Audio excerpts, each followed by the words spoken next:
Welcome back to the show, guys. It's June 19th, June 19th, 2011. I'm jumping back a day in time. Sorry. My head is so filled with info, I can't keep track today. Anyway, before we were interrupted by the break, Susan was getting into the details. So, Susan, go ahead and get right back into what you're talking about. Well, I want to tie this in what we're talking about with 9/11 and Iraq and a false flag operation back to these rapes in Libya. Because what you see is the U.S. government manipulating public perceptions in order to justify an agenda that's already been decided. And what people have, so everybody thinks that 9/11 triggered the Iraqi war, and that if only this hadn't happened, there never would have been the Iraqi war. But in fact, in April of 2001, I was the asset covering the Iraqi embassy. So I got a call from my CIA handler, and he demanded that I come to his office. And he said to me that he had a message to give the Iraqi diplomats through my back channel. He said that the United States was demanding that the Iraqi government turn over any intelligence involving airplane hijackings or airplane bombings, and we wanted that information to be handed over through my back channel. And if the United States, if Iraq failed to provide that intelligence and the attack happened, then the United States had decided to go to war with Iraq. Now, this is April of 2001. So I went to the Iraqi diplomats, and I was very polite. Now, notice, my first conversation with the Iraqis was very polite. I said, we're concerned there might be some conspiracy going on involving airplane hijackings, and if you hear anything about this, let me know, because it would be a really friendly, helpful thing for you to help us stop this problem. And I went back, and Richard Few said, come to my office, I want to hear what the Iraqis had to say. And I said, I went to his office, and I said, I told him, I said, please give this message to Baghdad and let us know what's happening, and if you hear anything, we'll be really glad to get it. And he said, I didn't tell you to say that. He said, I told you to tell those SOB blankety bastard SOB MFers that we bloody well, goddamn blah, blah, blah, the FCC will shut you down if I say it. And he stormed and screamed and ranted like I've never seen him do before. And he said, I want you to go right back up there right now, and I want you to deliver the message the way that I told you. He said, this threat comes from the highest level of government above the director of the CIA and above the Secretary of State. Which that would only leave 3 people. And one of them was a retard, so that only leaves 2 people. You got it. George Bush, Dick Cheney. And who's the third in your opinion? Rumsfeld. And Rumsfeld, yes, there you go. Stumpfeld. Yeah, but that was what I was told to say. And he said, I want you to go right back up there, and I want you to deliver the message the way that I have communicated it. And he said, I want you to make sure that they understand the message does not originate with you, because you're this nice little, goofy little peace activist, and it's you have to be fierce and ferocious this time. This is not a time for diplomacy. This is a time for this is not walk softly, carry a big stick. This is wave the stick at their head and shout and bang it around. And he was like, I want you to be very ferocious about this. He was adamant about this. And so I had to go back up and threaten the Iraqis and to make sure they really understood.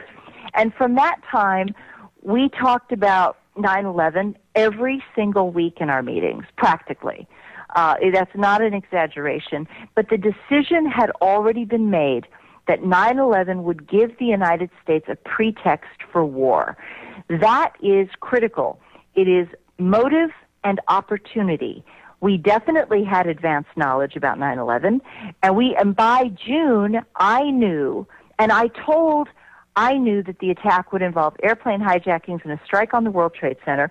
And where the CIA got stumped or got screwed up was that I began to tell civilian friends to stay out of New York City.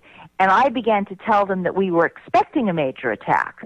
And in August of 2001, when the CIA decided to cover it up, and the FBI decided to cover it up, and the U.S. Attorney General's office decided to cover it up, they had a problem because this was known in the civilian community.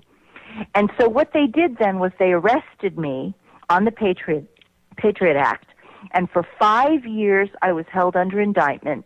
They said that I was, quote, incompetent, and therefore I was not allowed to stand trial. There was the people who I was not allowed to have a hearing that would have allowed me to bring witnesses into court to challenge the finding of incompetence. Considering that I was fighting it like crazy, the denial of my rights of due process are very offensive. I mean, you should never declare somebody incompetent and strip them of their rights in any situation without a hearing, even if they are blatantly schizophrenic, which I'm not, or they're suffering from some, ongoing hallucinations, which I'm not, and have never been accused of suffering hallucinations, have never been accused of schizophrenia. In fact, they were very clear on this. There's nothing that you've got nothing on this woman.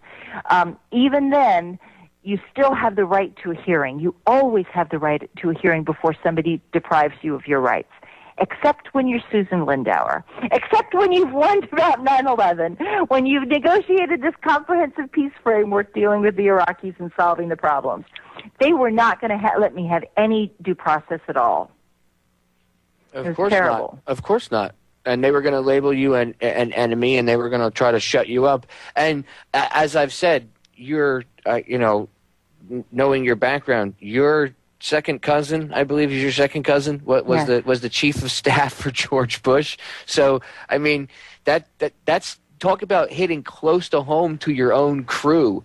And they still don't care. I've said it 1,000 times, Susan. They eat their own. If their own stand in their way, they'll blow them up, shoot them. They do whatever they got to do. It doesn't matter. Thank God they didn't do you any physical harm. I mean, well, putting you in jail is physical, but thank God they didn't succeed. Well, I'll tell you, it was so terrifying. I was declared incompetent, and I was not told. The way that this happened, and this goes to the Patriot Act. The Patriot Act is, I know you've got a great, very sophisticated audience, but you may not realize that in addition to this roving wiretaps and surveillance culture of the Patriot Act, there's also secret charges, secret evidence, secret grand jury statements. In 5 years of indictment, no attorney representing me. I had a weak public defender, and then I had an outstanding private attorney who swims with the sharks on international cases. And he took my case. Brian Shaughnessy is an outstanding attorney, took my case for the sport because he thought it was so wrong what they did, so he did it for almost no money. He just wanted to do it. And he had worked as a chief prosecutor under Judge Sirica in Washington, one of the best, the most famous, notorious judges, whatever. And this was his chief prosecutor, who could not get a security clearance to review the evidence in my case. Okay? A prosecutor for Judge Sirica was not considered high enough security clearance. Because there was no evidence, Susan. When they classify crap to like the nth degree, there's one of two reasons. Either they're hiding stuff from you so to cover their butts, or the evidence that they say, quote unquote, exists is imaginary. Yes, doesn't exactly. And this was evidence on 9/11 and Iraq, and it was just, it was, Of course, and everything, it's imaginary and made up, and it all goes back to a myth. We're going to break.